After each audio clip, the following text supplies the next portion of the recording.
Bonjour à toutes et à tous, je vais vous faire un petit cours aujourd'hui, un petit cours basique de tricot. Comment calculer le nombre de mailles à faire en fonction de la taille de votre ouvrage.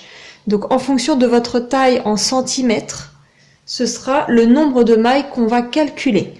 J'ai décidé de vous faire ce cours car il y a une internaute qui me l'a déjà demandé et en plus moi je me suis fait avoir.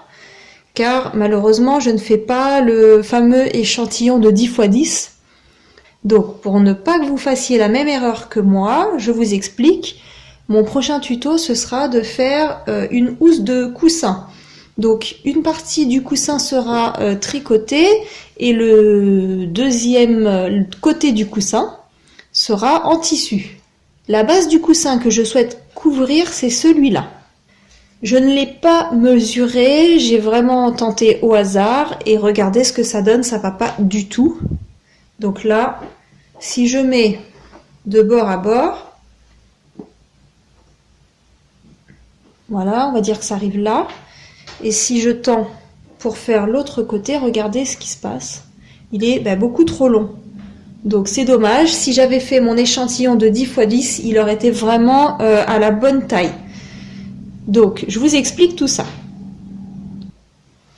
Nous allons travailler sur deux exemples. Donc, le premier qui me pose souci, et donc ce coussin, et le prochain, ce sera sur un pull, je ferai sur un pull taille M, en exemple, pour femme. La première chose à faire avant de commencer un ouvrage est de faire un échantillon de 10 x 10. Donc, moi, ce que je fais, normalement, c'est un échantillon de 10 x 10 cm. Donc je vais faire un nombre de mailles au hasard qui correspondrait environ à 10 cm et je vais tricoter le nombre de rangs jusqu'à avoir une hauteur en rang de 10 cm. Là, soit vous faites cet échantillon ou soit vous avez déjà fait un ouvrage et vous souhaitez utiliser la même laine et les mêmes aiguilles, ça marche, pas besoin de refaire cet échantillon. Donc là, pour ce qui est de cet essai que j'ai fait, je vais prendre un point au hasard, par exemple ici. Je vais le mettre plus près. Voilà, je vais prendre un point au hasard et je vais voir jusqu'à 10 cm. Je vais calculer le nombre de mailles qui a été tricoté. Donc là, ça va faire...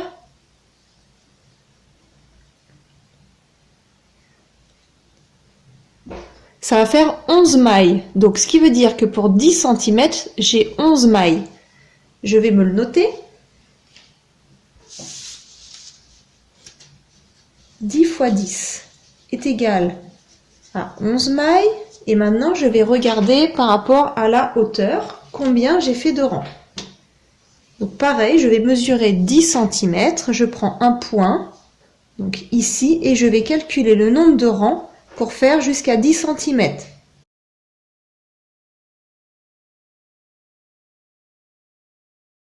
Donc là, j'ai fait 15 rangs pour avoir un total de 10 cm. Donc maintenant que je connais mon échantillon, je sais que j'ai fait 11 mailles et 15 rangs. Maintenant, ça va m'aider à la partie numéro 2.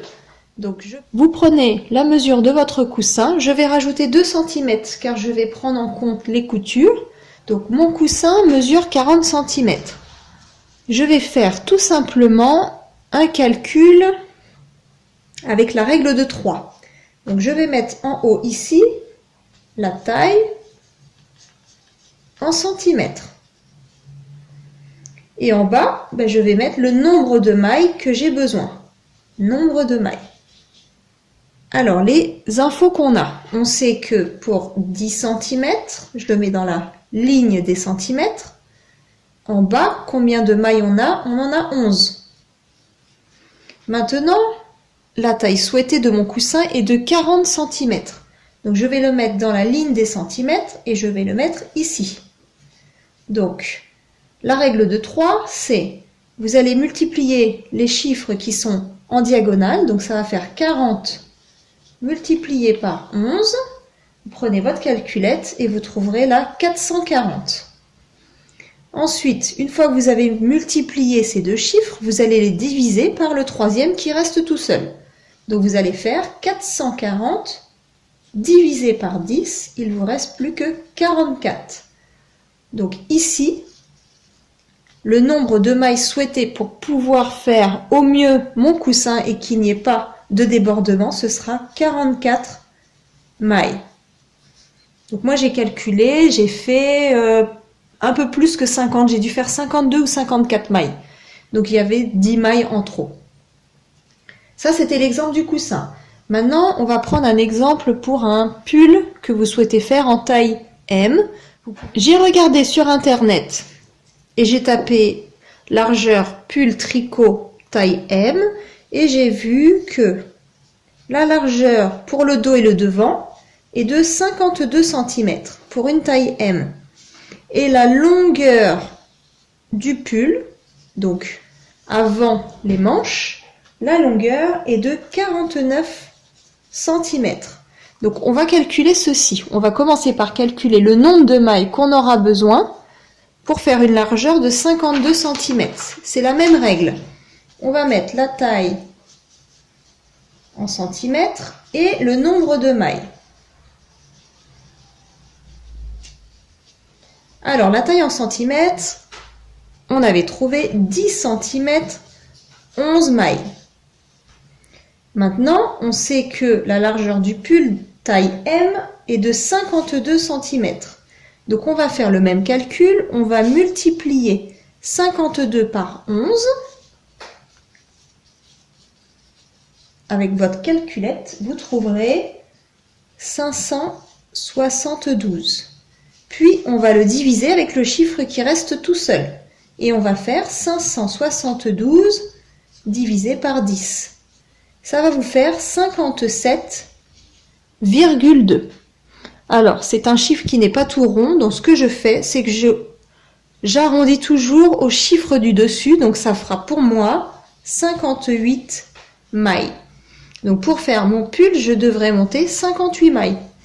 Maintenant, pour savoir le nombre de rangs à faire pour arriver à la bonne hauteur, donc vous pouvez mesurer, ça c'est pas un souci, vous pouvez prendre votre mètre et mesurer de temps en temps, mais pour avoir une idée du nombre de rangs à faire, je vais faire la même chose, sauf que là, je vais mettre donc taille en centimètres, et au lieu de mettre nombre de mailles, je vais mettre le nombre de rangs.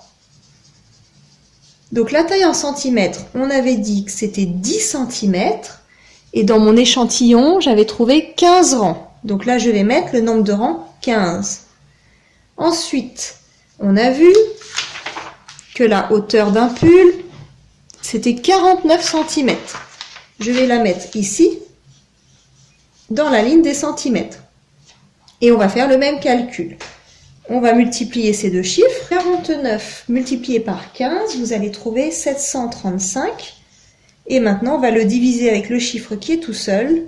735 divisé par 10 est égal à 73,5. Pareil, vous arrondissez, enfin moi c'est comme ça que je fais, j'arrondis au chiffre du dessus, donc ça vous fera 74 rangées. Le cours d'aujourd'hui se termine et j'espère que ces petites informations pourront vous aider pour plus tard. Pour ceux qui ne souhaitent pas faire ces calculs, c'est juste pour avoir une idée, ça vous permet d'avoir au moins l'explication de comment calculer. Il existe des sites avec des cases à remplir. Dès que vous avez votre échantillon, vous avez juste à mettre le nombre de mailles que vous avez trouvé et le nombre de rangs. Et ça va vous calculer automatiquement. Le cours que j'ai fait aujourd'hui, c'était plus pour vous expliquer comment faire vos propres mesures et surtout comprendre la logique de ces calculs. Je vous remercie d'avoir regardé ma vidéo et je vous dis à très bientôt. Au revoir!